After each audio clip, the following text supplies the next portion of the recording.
Teringat ketika berdiskusi dengan mitra saya yang menceritakan bahwa dia mendrop sebuah proyek besar di Siak karena masalah financial closing atau tidak dapat dukungan funder. Saya bertanya, loh proyek Siak emangnya nggak ada strategi lain Pak tanpa pinjaman? Cari mitra gitu? Sulit cari pinjaman di zaman sekarang Mas. Demikian dia menjawab. Swasta murni kalau greenfield company sulit bergerak. Tahun kemarin bukannya ada dengar-dengar kamu ke Tiongkok cari pembiayaan? Saya mulai menyelidik. Nah ini kalau ke Tiongkok kembali ke masalah idealisme, bukan ke masalah uang. Sudah taken, sudah DP, saya balikin semua. Nggak bisa aja pokoknya. Tadinya saya berpikir dengan siapapun bisa berbisnis. Namun ternyata ketika bolak-balik ke Tiongkok, kesimpulan saya satu, demi nasionalisme saya tolak dan lebih baik nggak saya jalankan proyeknya. Loh kok begitu ekstrim banget sih bos? Saya bertanya kemudian. Begini katanya menjelaskan, saya dengan orang Cina berbisnis tidak masalah. Sekali lagi, berbisnis dengan Chinese tidak masalah. Yang saya mundur adalah berbisnis dengan BUMN Tiongkok, berbisnis dengan negara Tiongkok. Dengan mata kepala sendiri saya melihat dan memahami setelah bolak-balik dengan mereka dalam 1 tahun terakhir ini. Pertemuan demi pertemuan, diskusi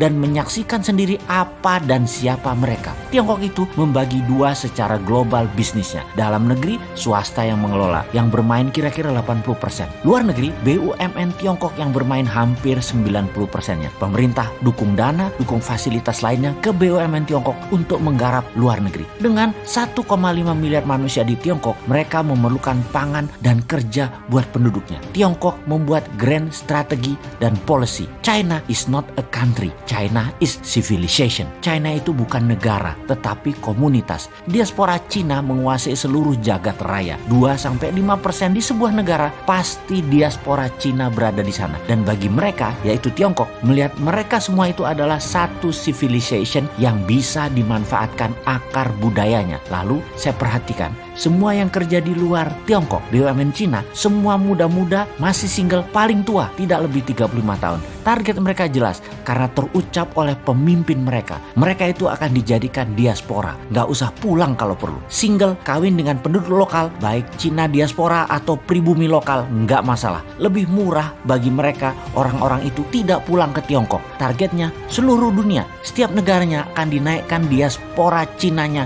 double dalam 10 tahun ke depan. Misalnya di Indonesia, diaspora populasi penduduk berasal dan keturunan Chinese ada 3%-an kira-kira.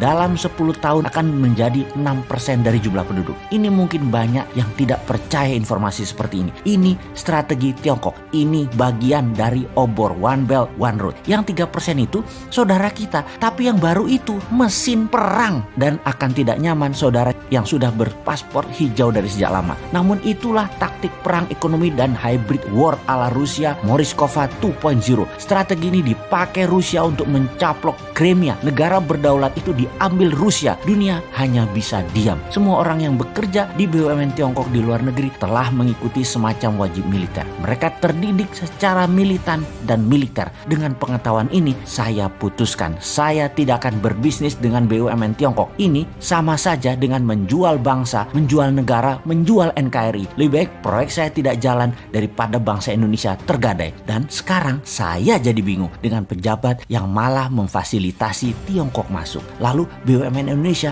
dengan BUMN Tiongkok bekerja sama. Diaspora tadinya sebentar lagi jadi ancaman nasional. Ini soft threat. Banyak yang terbuai uang, terbuai proyek, namun menggadaikan kedaulatan bangsa. Saya miris dengan ini semua. Dia melanjutkan monolognya. Saya berharap ini semua karena by accident dalam tanda petik. Karena alfa, karena lupa, karena pejabatnya lupa, karena ketidaktahuan pejabat. Namun kalau ini by accident dengan sengaja melakukan Cinanisasi, memasukkan diaspora Cina baru, akan mengikuti juga pastinya, yaitu faham yang berbeda dengan Pancasila, faham komunisme. Menurut saya, rakyat rasa tidak akan diam nih.